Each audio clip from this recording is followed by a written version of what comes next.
Are you in the Peoria, Illinois area and thinking about selling this fall? Well, here are some tips to make sure that your home doesn't sit on the market. The number one most important key is to not overprice your house. I know it's tempting, you guys. We all think that we have the very best home out there. Your neighbor down the road, yeah, they sold for this, but your house is so much better. You put granite in, you just redid some carpeting, whatever it is. We always think that our house is better. However, a higher priced home can cause less interest and fewer showings, and we don't want that.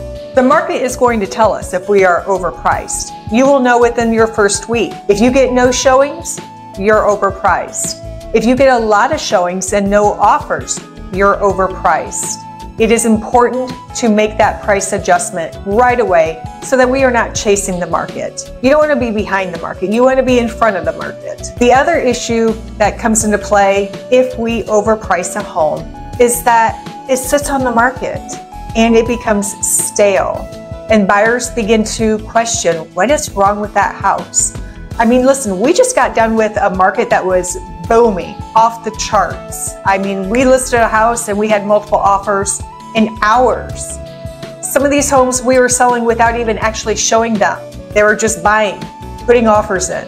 Our market is doing a shift. It is not quite the same, and we are coming back to making sure that we are pricing our home properly from the get-go. When you have your agent come over, they're going to show you what your competition is. It is really important that you take the advice of your trusted real estate agent, because what they are showing you are true sales. And that is what an appraiser is going to look at.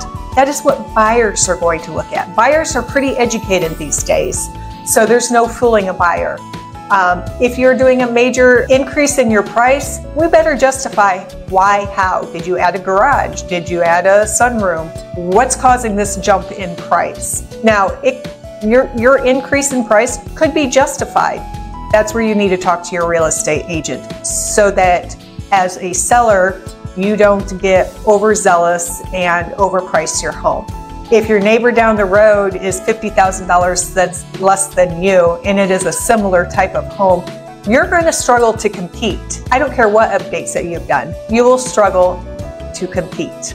Sometimes we leverage our price. And what does that mean? It means that we come in right at market value or even slightly lower. And why do we do that? Because it causes buyer urgency. They want to get that deal.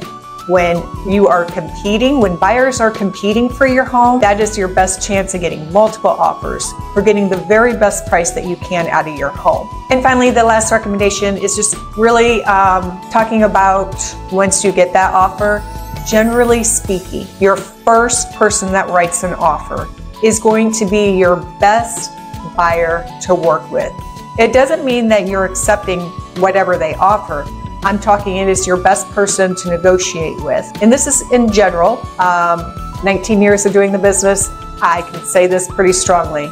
Your first offer is generally the buyer that you are going to be able to get the most amount of money with. So keep that in mind. Again, this is where real estate professionals really come in handy if you have the right agent. We're going to help you, advise you, educate you, and make sure that it's a win-win for everybody, meaning you get the most amount of money, the buyer gets the house that they want, and everybody leaves the transaction happy, satisfied, and ready to move on. So if you have any further questions, feel free to reach out to me. You can call me, text me, or hop on my website. I'd be happy to talk to you.